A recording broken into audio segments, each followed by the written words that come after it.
Boker Tov and good morning, and Shavua Tov. We hope you have a good week. Bezrat Hashem, by Hashem's help, by God's help. We'll be continuing a legacy of leaders. This is part 4 of the Ben Ish Hai. The title is Kadush Hashem. In 1869, shortly after Pesach, Rav Yosef left Baghdad to visit Eretz Israel, accompanied by several other Talmidei Hachamim.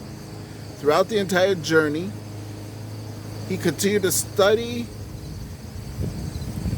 He continued his study schedule by heart, learning just as he would have had he been at home. He rose at midnight to recite Tikkun Hazot, and he studied until prayer time at daybreak. Before he left Baghdad, Rav Yosef made a condition with the Arab camel driver that the caravan would not travel on Shabbat.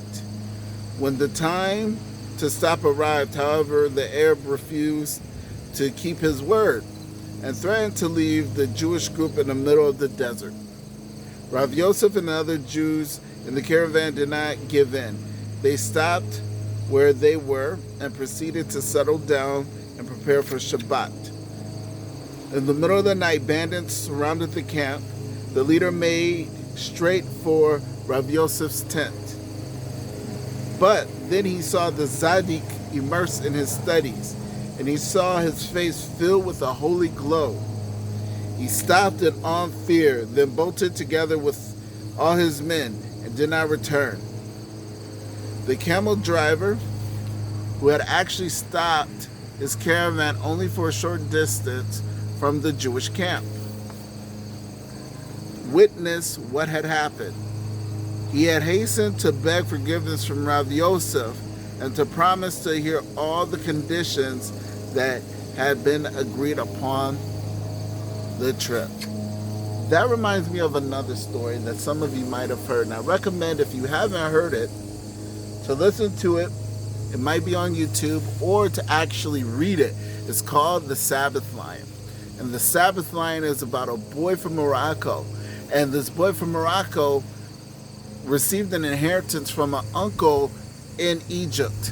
And his mother couldn't go. They had a lot of kids, and his mother was a widow, and they sold everything and gave the money to the I guess you would say the camel driver, because he was on his way to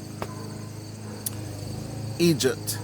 And they made a condition to stop on Shabbos or Shabbat. However, they didn't stop. And so the boy stayed behind. And when the boy stayed behind, a lion came and stayed with him the whole Shabbat. And what happened after Shabbos, after Havdalah, he jumped on the lion's back, and actually the lion caught up with him to the caravan. And what happened was, the boy riding the lion, and it comes to the main driver of the caravan, and he gave him back all the money he took from them, and promised that he would never be dishonest again. And that reminds me of this story. And it's a very powerful story, a very powerful ending, that Hashem always has guard over you. And it's interesting, it's interesting, when I became a Jew, I chose the name Ariel. There's several reasons. One, my middle name is Lionel. That's probably the main reason. And it is to a fault, I would say, is I like justice. I mean, not harsh justice, but I think everything should be fair and correct. And as Hashem sends something as a lion to protect the boy, to bring him, to make justice of this caravan driver, it's very similar to the story we read about the Ben Ish Hai.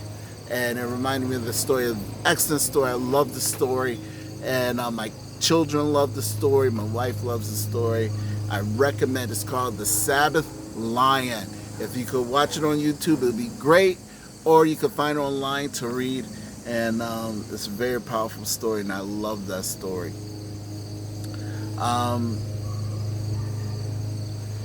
Another interesting thing from the Gemara, I'm not sure, or the Talmud, what we just call it's the Talmud, it's both the Gemara and the Talmud.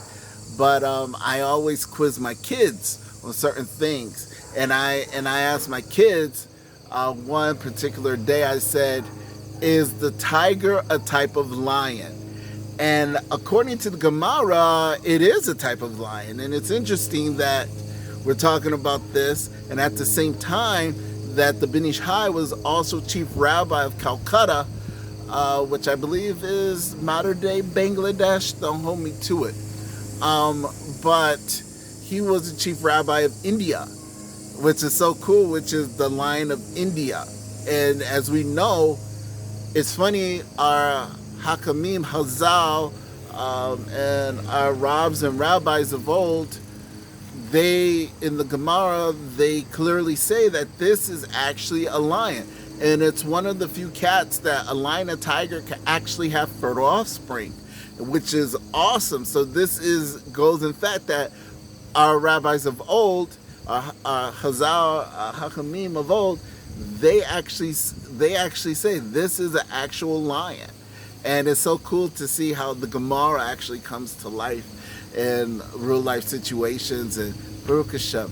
And it's good. It's good. It's good. So, I won't keep you guys today. Enjoy your week, Shavua Tov.